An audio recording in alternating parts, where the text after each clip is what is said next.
Nako naman, John Riel Casimero mainamin sa kanyang matalik na kalaban na current and disputed super bantamweight world champion na sina Uya Inoue. Casimero, umaming malakas daw talaga itong si Inoue, pero wala-walas, biglang may bawi sa dulo.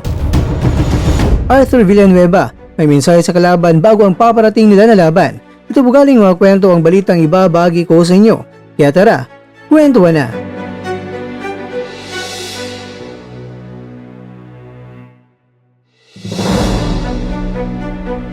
Sa nakarang post ng Quadrawalas It's My Boy na Facebook page, ito ang larawan na posted sa kanyang wall na kung saan nagtanong ang Quadrawalas kung sino nga ba ang mas malakas. Wow, kung sina Uya Inoue, tawa kung kay Casimero, at heart naman kung ang pinakamalakas ay ang ating pambansang kamao na si Manny Pacquiao. Dinumog ito ng maraming mga boxing fans at talagang tila ba bumuto na sila. Ang total reaction sa nasabing post ay 3.5k and still counting pa. Meron siyang 681 na comments at may 20 shares and still counting pa rin ito mga kwento. Siguro ay gusto niyo malaman mga kwento kung sino nga ba ang mas pinili ng mga boxing fans, kung sino nga ba talaga ang mas pinakamalakas.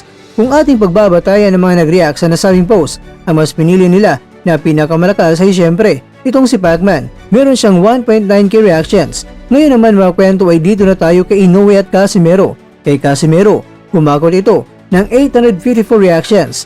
Kay Inoue kaya, magkano kaya mga kwento? Well, 716 reactions. Nako, medyo mahabol na itong si Inoue. Well, palipasin muna natin yan mga kwento na ilang mga araw. Tapos babalikan natin kung makahabol ba itong si Inoue kay Casimero o di kaya hindi na. Pero alam niyo ba mga kwento na sinabi sa comment ng Quadrawalas, maaaring si Coach Jason ito o di kaya si Casimero mismo. Sinabi ng Quadrawalas na walang nag-react kay Inoue. Malakas naman daw itong si Inoue. Malakas daw umiwas. Uy, wow at heart ang pilihan. Nilagay ko yung mukha ko kasi alam ko magtatawa na mag-react yan.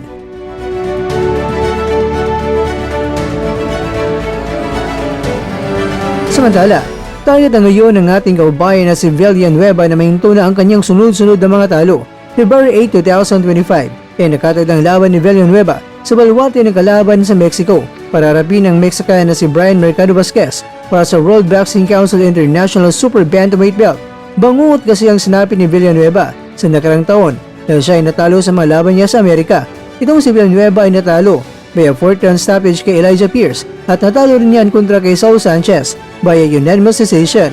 Kaya sa ngayon mga kwento yaba, atat na si Villanueva na mapasa kamay ang tagumpay kontra yan kay Mercado na rank 9 sa WBC, rank 15 sa International Boxing Federation. At ay naman kay Villanueva, magaling na boksingero ang kanyang magkakalaban at malakas rin. Pero nasa kanya ang bintahe dahil mas marami siyang karanasan sa pakipagbakbakan. Kaya ang gagawin lang ni Villanueva ay dapat aabot siya sa rurok ng kanyang kondisyon sa paparating na laban.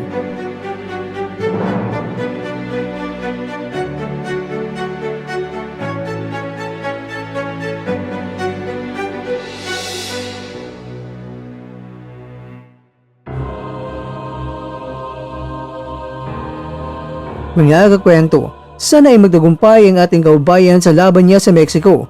Maring panahon na napanood mo ang video ito ay pagkatapos na ang laban ni Villanueva. Kaya sana, pabor sa atin ang resulta. Kaya naman, good luck sa laban mo, King Arthur Villanueva.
Jol, oh.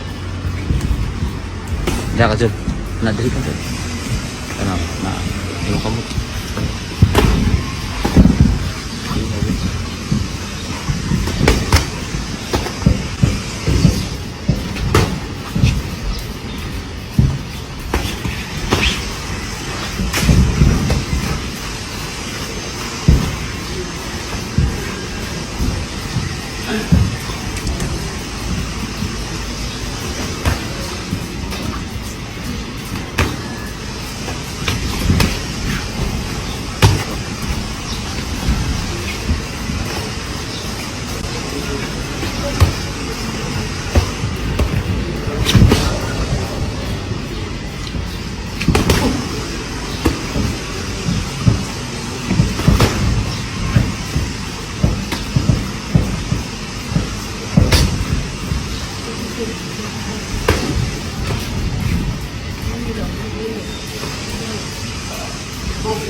At dyan, nagtatapos ang ating kwento.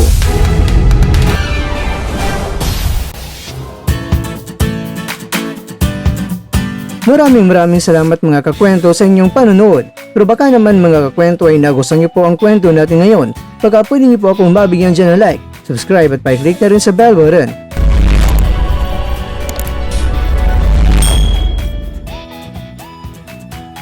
Pero bago tayo tatapos mga kwento, syempre, shoutout po muna tayo dyan sa aking mga kakwento. Kay kakwentong Honorio Carpio, kay kakwentong Edison, kay kakwentong Jeffrey Isanan, at kakwentong nanonood ngayon, shoutout sa iyo dyan. Bueno, dito na po muna ang ating kwentuhan at abangan nyo na po ating susunod na video. At dito na po yan sa isang channel na kung saan maaring ito'y mga kwentong di pa na kwento sa inyo.